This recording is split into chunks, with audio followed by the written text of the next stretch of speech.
Hey, what's up guys, NLW here, back again with another video, this time an action figure setup. The theme of this setup was requested by Remy Montoya over on Patreon, and if you want to request a figure setup and a match for me to make with a shout out for you at the end, head over to patreon.com/NoLimitsWrestling. The link is always in the description. Now, the theme that Remy suggested this time was my top 10 favourite wrestlers. Now, these are in no particular order, this is just my opinion. They aren't the best, but they are my favourites. So, without further ado, let's inspect this setup. So starting off on the left, guys, we've got CM Punk, the voice of the voiceless. From the time I got into wrestling in 2008, I was always a huge Punk mark. He really picked up steam in 2011 with the infamous pipe bomb promo that wrestlers far and wide have tried to replicate to little success, but here he is hitting the GTS on John Cena. Every match these two had was gold. In particular, that Money in the Bank 2011 match, Punk leaving with the title as the Summer of Punk was born. It's unfortunate the angle was bungled after, but I still loved the guy's matches against Jericho, Bryan and others, and he was funny and intense on the mic when he needed to be, so I was gutted when he left. Hopefully he comes back one day, however unlikely that is. Next up, we have a wrestler similar to Punk in terms of career roots. This is Daniel Bryan, the GOAT. Now, let's get the obvious out of the way. A tremendous technical wrestler, all-around nice guy. I was fully invested in the Yes movement back in the day. Cultivating a WrestleMania, here he is, locking in the Yes lock onto Batista. A lot of people don't like Batista, but credit to him, he put over Bryan big time, and as you see, Bryan celebrating with both of his titles, and it's sad it was downhill from here, injury, retiring, but he had his big comeback 2 years later. The Eco Warrior gimmick he had, the match against Brock Lesnar, fantastic. Then his feud with Kofi, the guy's selfless, and I hear he's on creative with SmackDown now, which is awesome. He's a great promo, superb wrestler, hope he's back in the ring soon as well. Now we have the only woman to feature on this list, the man, Becky Lynch. She's leg dropping Charlotte for a table, this from Evolution, of course. I've been a big fan of her since her debut in NXT, being with Sasha, that takeover match they had, raising the bar for women's wrestling. Finally got a proper push on SmackDown in 2016, such fond memories of watching during that time, and of course turning heel, becoming the man. The promo work, brilliant. A true star making performance, then winning the main event of WrestleMania. She's pregnant now, who knows if she'll be back, but I'm hoping for one more match at some point down the line. I even met her at one point for a signing about 3 years ago, and she was very nice, so perhaps I'm biased. And just above her, guys, another Irish wrestler, Finn Balor. This is someone I'd always had a passing interest in, reading Power Slam magazine in the UK. I didn't watch much outside of TNA and WWE at the time, so he did catch my eye. Then at the first entrance, I was hooked in NXT as the Demon. So cool. I'm glad he got to do that one at WrestleMania, but here he is, you see him as NXT champion in the attire he was wearing at the first NXT show I ever attended, NXT TakeOver London, and just beside him, he's dropping poor Johnny Gargano on his head. It's good to see him doing well in NXT at the moment, has more of a Bullet Club edge to him, so it will be intriguing to see where he goes from here, but I like the guy in ring. Promo, he's alright at the moment, but when he was a babyface he was a bit bland. I'm glad he's got more of an edge to him now.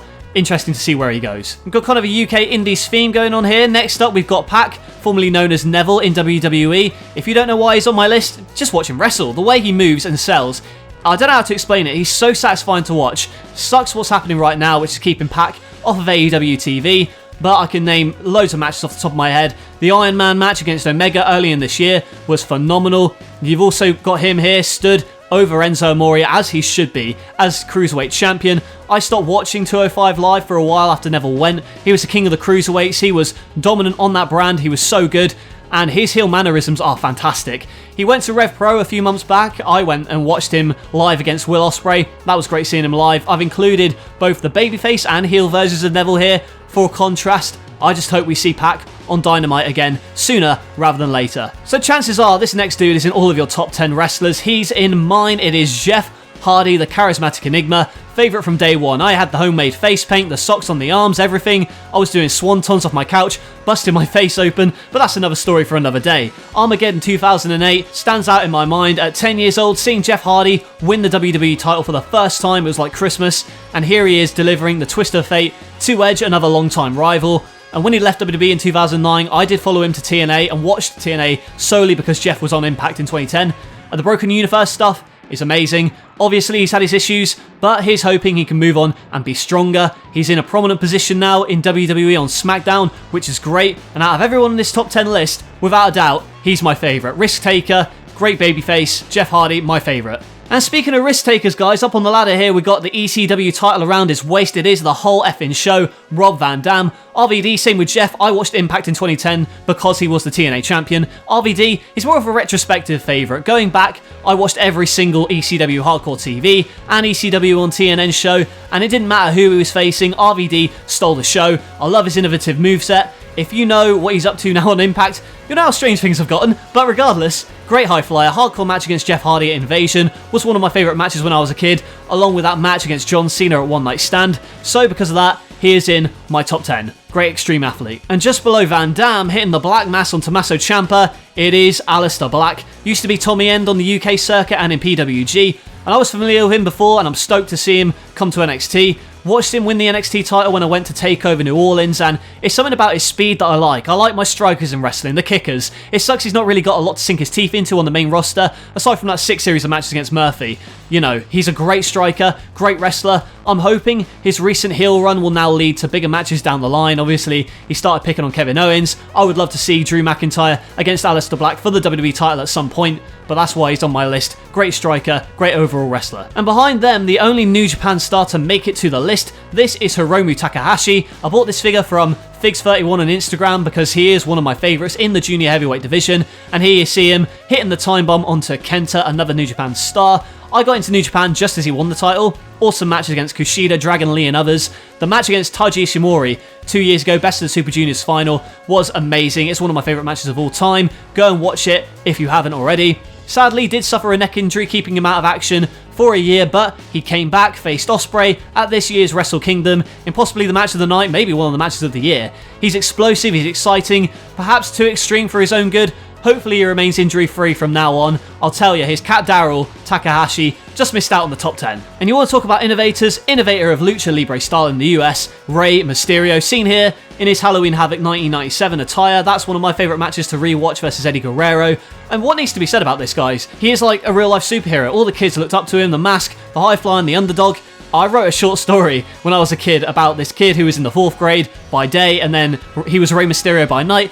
A ridiculous concept with many plot holes, but that's the thing. The mystery with the mask is so intriguing. 8-year-old Cad Clay didn't know he'd already been unmasked in WCW, but like I said, cool gear, great wrestler, and has seemingly gotten better over the decade, which is crazy. It sucks he's injured now, but I hope he comes back raring to go. And now finally, guys, rounding off the top 10, we have Mustafa Ali. I watched 205 Live religiously from the very beginning, and I got back into it at the start of 2018. A lot of people sleep on that show, but it started being run by Triple H, the best show of 2018 in my opinion, probably one of the best runs of any wrestling show ever.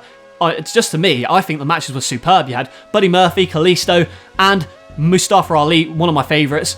Better than NXT, and Mustafa Ali was the highlight of that show for me. So I got to meet him over WrestleMania weekend in New Orleans, and I told him how much I was a huge mark for 205, and he seemed happy. He just said, you know, we're trying to build something up, and they did. It was fantastic. He's a nice dude, also fantastic role model, and I don't want to get too much into what he's doing now, because honestly, it makes me sad how he's criminally underutilized, but during 2018, his matches against Murphy were breathtaking. Every week on 205 Live, up in the game, each match was better than the last, to the point where they even wrestled at Survivor Series for the Cruiserweight title and actually got the crowd to care about a 205 Live match, which is impressive in itself.